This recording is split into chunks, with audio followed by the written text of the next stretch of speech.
This is episode 16, and we're talking about bones and all.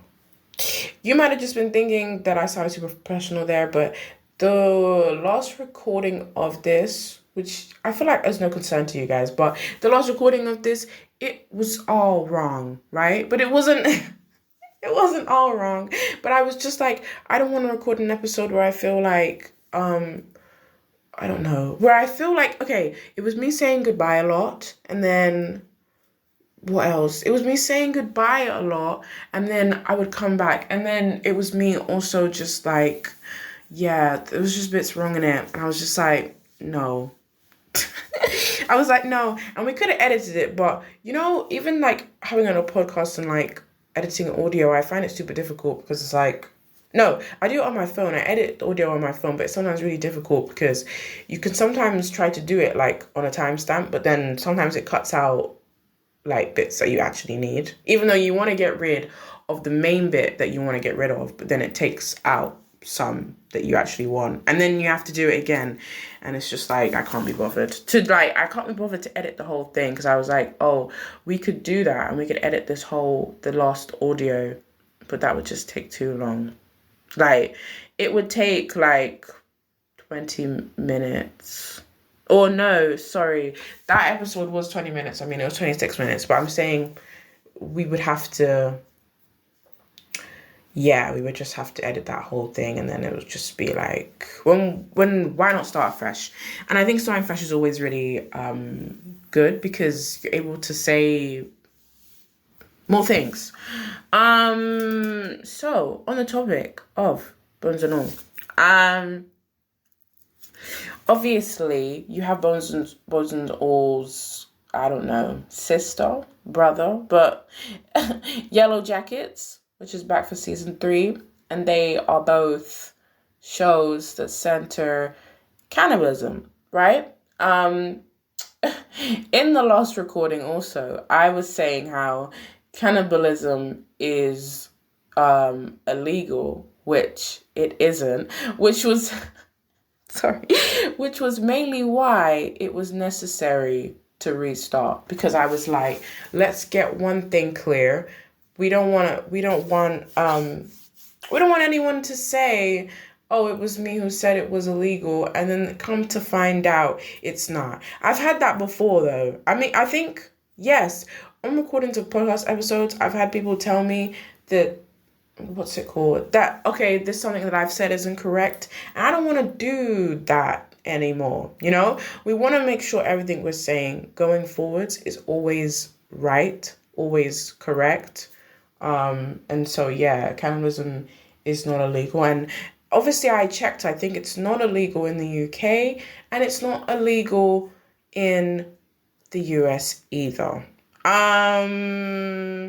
Because it says that cannibalism is not illegal in the United States in general, but there are other laws that make it difficult to obtain and consume body matter, and that consuming body matter is likely to be charged as murder regardless of consent. And that, oh my gosh, so Idaho in the US is the only state that has a law against cannibalism. That's so interesting. So, like, that's crazy, but that's surprising to me. I mean, sorry, that they would have only the US completely as a whole, they don't have a law against cannibalism, but that one state, Idaho, has a law against cannibalism. Shouldn't it, like, for me, I'm like, with it saying that, like, shouldn't it be a worldwide issue rather than just in one state? And I think over here, let me see, over here, we don't have that here. We don't have that here. Because I think, people are trying to do a petition, and people are trying to make sure that, what's it called? Yeah, people are trying to do a petition that cannibalism will be illegal in the UK, but I don't really know how that's going. So, yeah.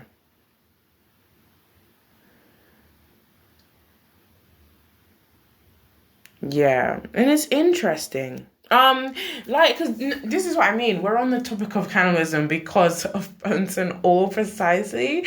You guys would be like, you guys are like, we're having a history lesson talking about cannibalism. But I'm like, this is actually it's contextual. Like we're actually on the topic because sorry, that's what bones and all is about, right?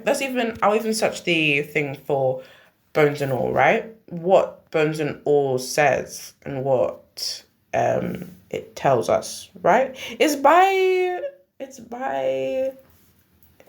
Luca. Period. Did you guys see that thing that Luca said the other day where he said he believes every movie is gay? And I was like, but hold on.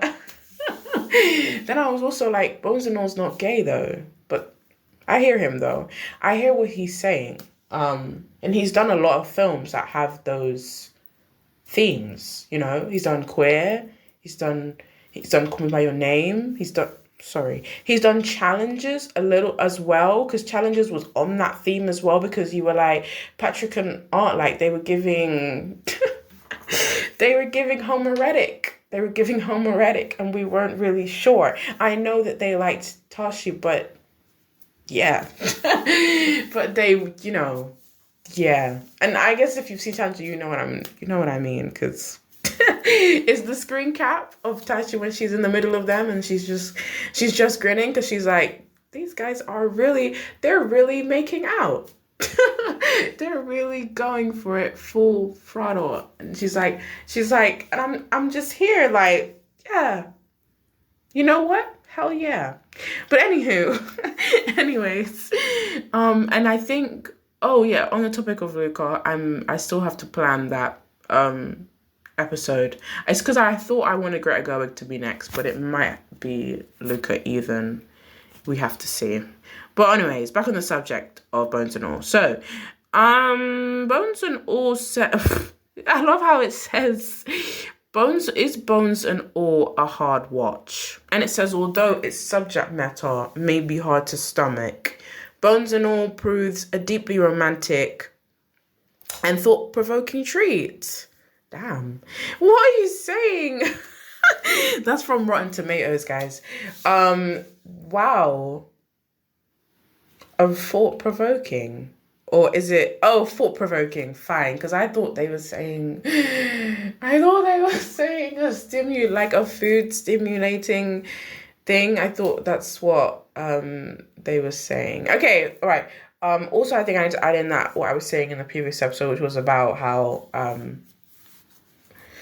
I feel like I have Timothy Chalamet bias, but I don't agree, though. Because obviously, what I was trying to say in the last episode was that in the last recording, I was trying to say that Timothy's just a great actor. So it's just like, why call it a bias? Like, it's because I'm saying, like, when you think of actors and you say, oh, Ralph Fiennes is a good actor, that doesn't make me biased. It's literally a standalone fact, right? Like, we can all see that. We can all see that and we all know that. Like, Ralph Fiennes is a good actor. Adrian Brody is a good actor. And it's not even me. Like, you know what I mean? It's no biases in that. It's just a fact, right? So it's just like, people will say to me, oh yeah, you'll watch anything Timothy's in. And I'll be like, but what do you mean? Like, his performances, not even just performance, but performance is make you feel committed to watch each of his roles.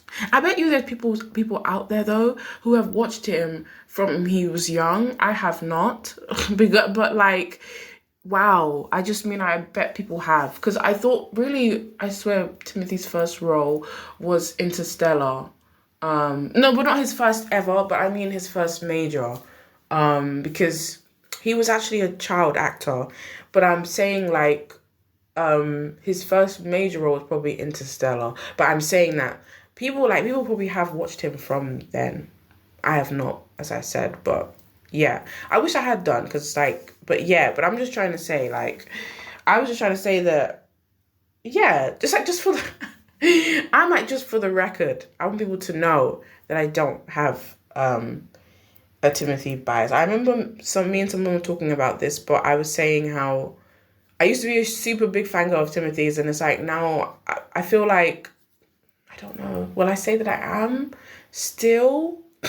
I don't know, not really, no. Because, no, when I was younger, it's like you have an obsessive phase. I don't really have that anymore. I have a support, you know. I'm really, what's the word? I'm really passionate about, like, his acting. Do you know what I mean? Like, that's fine. But obviously, I wouldn't go on to say that, like, I'm biased. Because it's like, I just think, like, yeah, I wouldn't say I'm biased, because it's like, if I ever thought he was in something that I thought he was crap in, I would literally just say that, right? You know, I'm sure we all would. Like, just because this person, they might be one of our fave actors, if we think that we don't really like their performance, like, it's just one of those things. You'll just say you don't like it. Because, like, I don't know, but I just always think about Timothy's acting as, like, the thing that he always packs a punch with is, like, his emotion. He's really good at emotion. Like, so as a actor. And that makes me also think about Willem Dafoe as well, because Willem's very expressive, and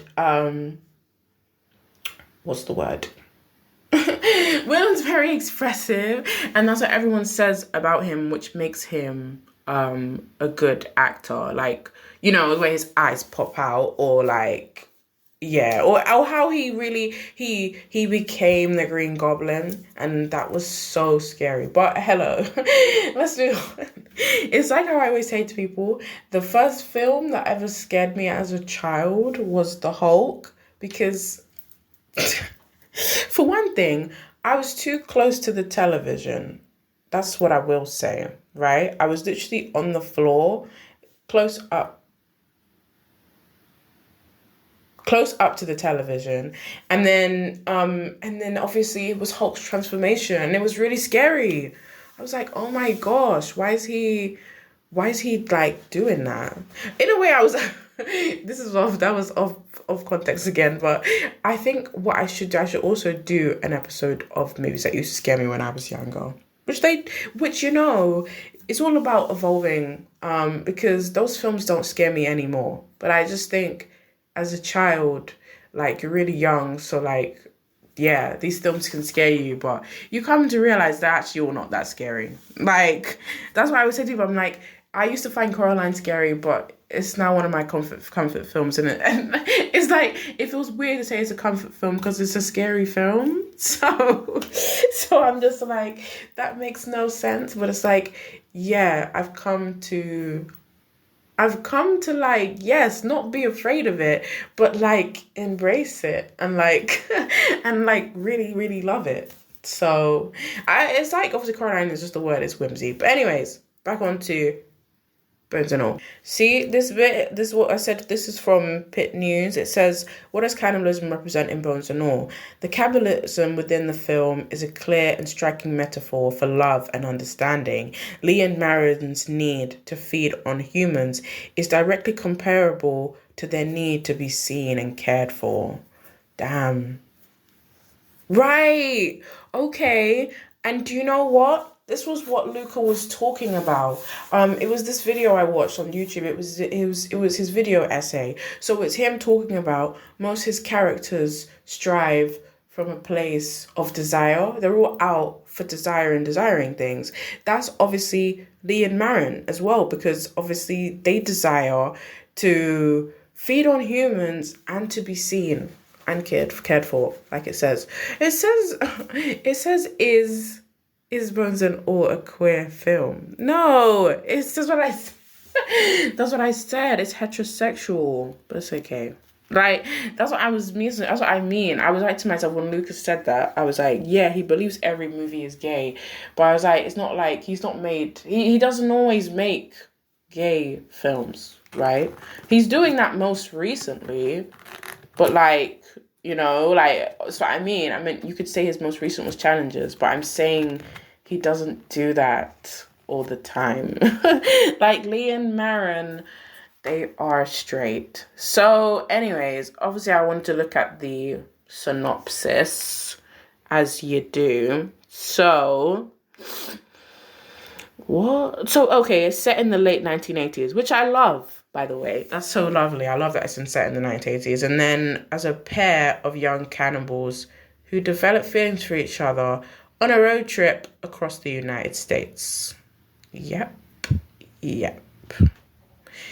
And they said that, like, obviously Luca really likes Timothy, I mean, as an actor.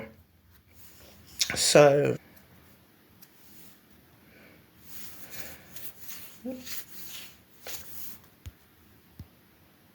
the thing that I was reading on Wikipedia, obviously, I just realized, obviously, it says, I wanted to remember where the title Bones and All comes from. Because obviously, yes, it's bones and all. But I think the main thing in the film is that, like, they hear from a guy that he ate somebody bones and all. So he ate their complete flesh.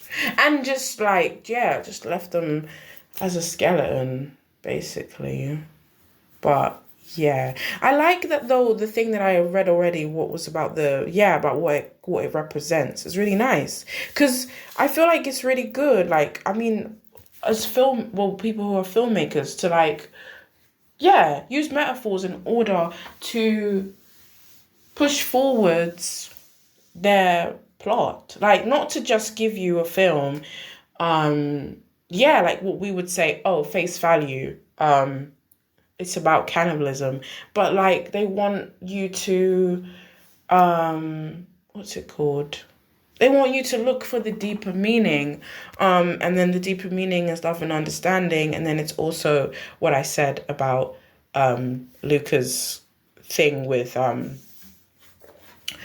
Luca's thing with what's it called, Luca's thing with desire, and like showing characters who desire something. So, and I thought that was really interesting. And I mean, when that was shown to me, or when I watched the video essay, I didn't even, it's like, you don't think about something until somebody highlights it to you. Like, I never really thought about it in that way. But then I was like, yes, because that's like most of his characters, and obviously especially Lee and Maren. Like, you know, and the thing about Lee and Maren is, and also in this story, they're both on separate missions, and then they just come together, don't they, really? And then they fall in love with one another as well. So, and obviously, Maren's mission is to find her mother, right? And then Lee's like, Lee, I was like, what? I've watched Boys and All, but I was like, what was Lee's mission? Like, what was he doing? Do you know what I mean? Like, I was like, what was his set goal? Because when you always think, right. Because when you always think is that, it's like, we like to ourselves, every character in a film always has to have a set goal. They always have to have something that's pushing them. So I might to myself, and then also the desire thing, but I'm just like, what was Lee's? Lee, I mean, it says here, that in Bones and Alls, Lee's mission is to fulfill a promise, teach his sister how to drive, and to give himself up to Maren. I was like, yeah, but he's really just like, when I think about it, like, Lee really is just Maren's sidekick, and then of course they happen to fall in love with one another, but I don't really feel like Lee himself as a character really has,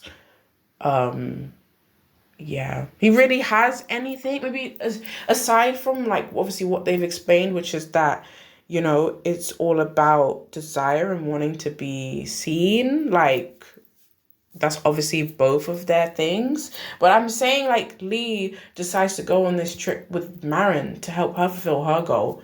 And then what? And then they kind of say, oh, to give himself up. And then I'm like to myself, did that mean that was always the goal? Like, was he always going to do that? That's giving spoiler though, but yeah, no, just take that from what you will. Like, he's fine, by the way. He's actually okay. Like, I just wanted to say that he's all right. But anyways, no, I was going to talk about how my movie subscription started, and but it's to start this month. No, last month. It started in February. And then I was saying how I need to watch more movie films, and I also need to watch more horrors, on the topic of horrors, because that's what we're talking about. Bones and All's a horror and a romance. And so I need to watch Pearl, and I need to watch Infinity Pool. And it's funny because they're both Mia Goth films back to back, and I was like, whoa, Mia, and I was like, I want to do that. But then obviously I also want to watch The Substance, but then I was also like, The Substance looks a bit gory, and I know that, like, no, because I was saying, I think Bones and All was also gory. Like, of course it's gory. And I was like, but we've seen Bones and All, so I'm like, we should give The Substance a try. Like, do you know what I mean? People always talk about, what's that film they say? Like, The Human Centipede? Right. They say that The Human Centipede, is one of the scariest films in cinema, which, you know, I would never watch it, because that's what I mean. I don't like horrors. Like, yeah, so I don't really like horrors. So it's weird. And then it's like, of course, he's like, you're like, oh, I don't like horrors. But I've obviously watched, I've watched this film. But it's just like, it's hard because I think my thing was when I was watching horrors is that I used to always watch them with people, of them on my own. But I'm still trying, because I'm like, no film should be able to scare me. But then, you know, that does happen, you know? Films do scare us as people, and that's actually okay. But, and then I was still on the topic of movie. I was saying how I want to make sure I use the most of my movie, because I usually sometimes get movie subscriptions and I don't really watch anything, which is just bad, because then it's a waste. And then I was talking about how, like, I've only watched, like, not a lot of films on movie, but like 3 films on there. When they were ones I would never come across, like, usually. And then I also watched this film where there was these kids in a school fighting to the death, and I'm obviously going to put that in the notes. Thank you so much for listening, and be sure to check out the other episodes on Substack, plus also YouTube, plus also Spotify. And be sure to watch Bones and All and form your own opinion.